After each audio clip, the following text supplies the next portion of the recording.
How to never run out of things to say in a conversation. How to no way run out of effects to say ah. This may be the holy grail of people chops. Still, also you know this feeling.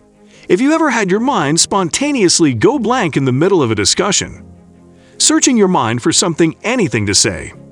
Yet, the harder you try to come up with commodity, the less you have to say. Also the awkward silence creep-sin.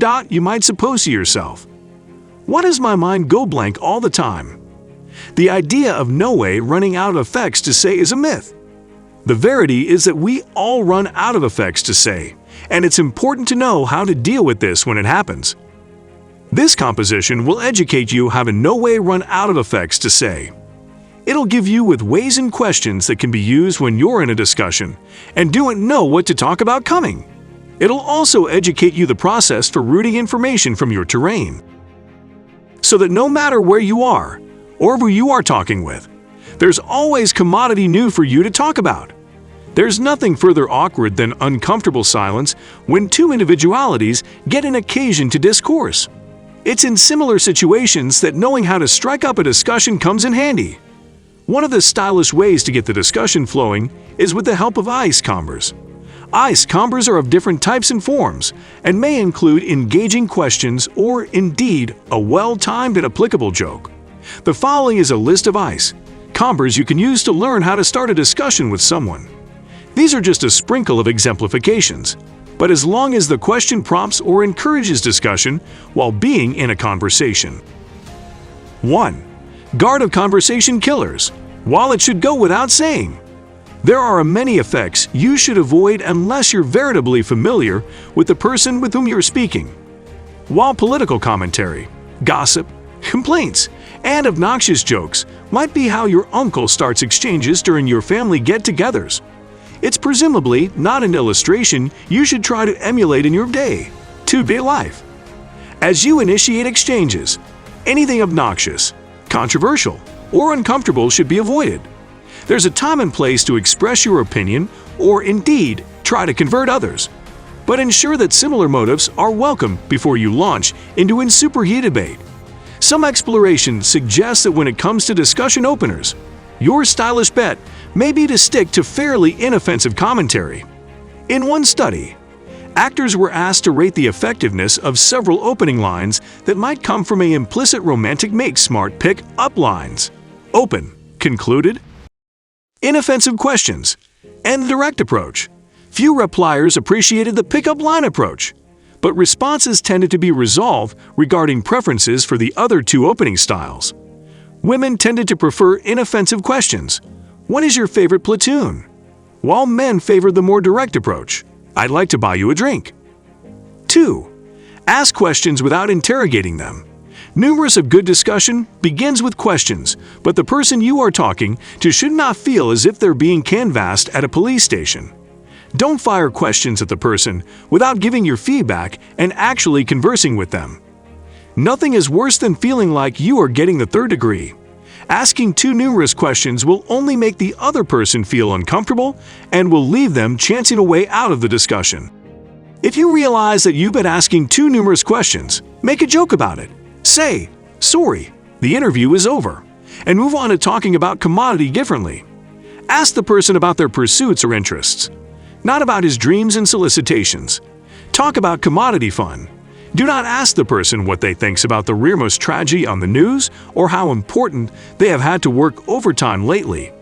Make the person enjoy the subject of the discussion, as well as the discussion itself. Make sure that you are participating. 2. Immaculately. You and the other person should partake the same quantum. 3. Ask an opinion. We all want to feel like our opinions matter. Asking for someone's opinion shows that you are interested in them and their studies. What did you suppose of the keynote donation I was allowing of going to the coming session of this factory? Would you recommend it? Stick to motives that are incontinently applicable. It's a little weird to walk over to someone and ask, "So, what do you suppose of the current U.S. political climate?" Not to mention the fact that you may not want to go down that particular rabbit hole with a foreigner. 4. Talk about the venue. Talking about the venue or your terrain is another great discussion starter that can work anywhere and with anyone. Still, you can talk about the coffee or the seating if you are at a networking event. However, you can talk about the changes to the break room or the parking lot construction.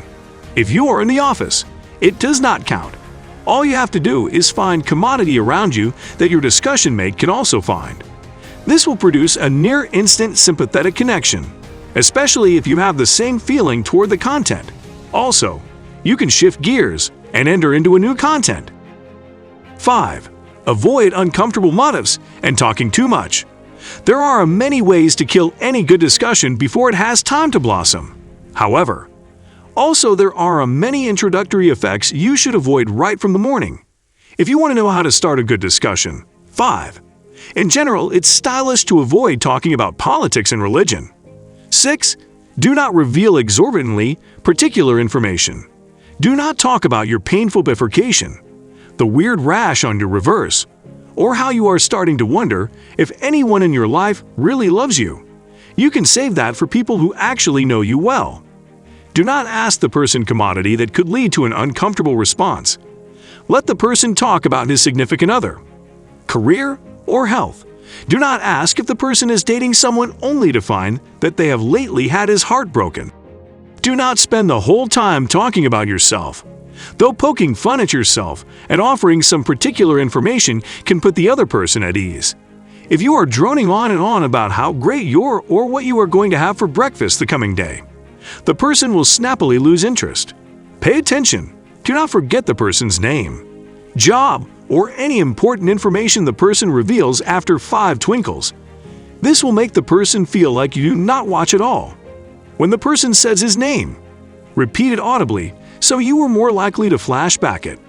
6. Crack a joke. Some situations will bear you to know how to start a discussion with a group of non-natives. At a conference, for illustration, you might want to join a full table for lunch rather than sitting alone. You can start by asking politely to join. Also break the ice with a joke. Thanks for letting me join. After all, sharing is caring.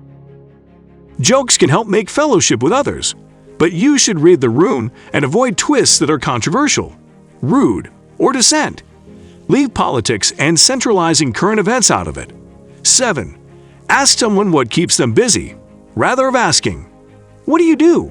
Fine prefers a more open, concluded approach. She likes to ask, "What keeps you busy?" It's just a much better way to launch a discussion with someone. She says, keep in mind where you met the person if it's someone you know from work or academy. Ask what keeps them busy outdoors of that.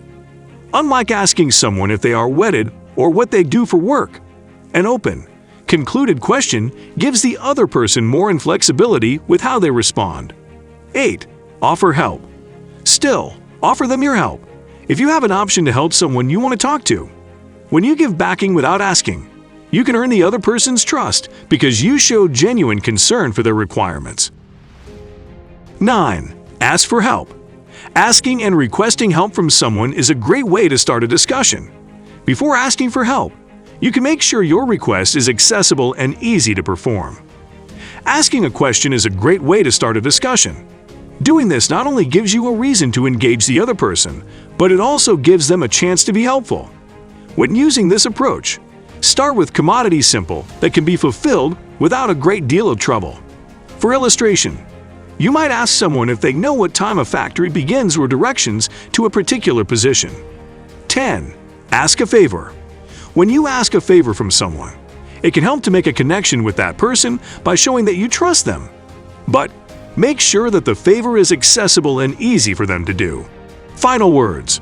Forging strong social connections is critical for both physical and internal health.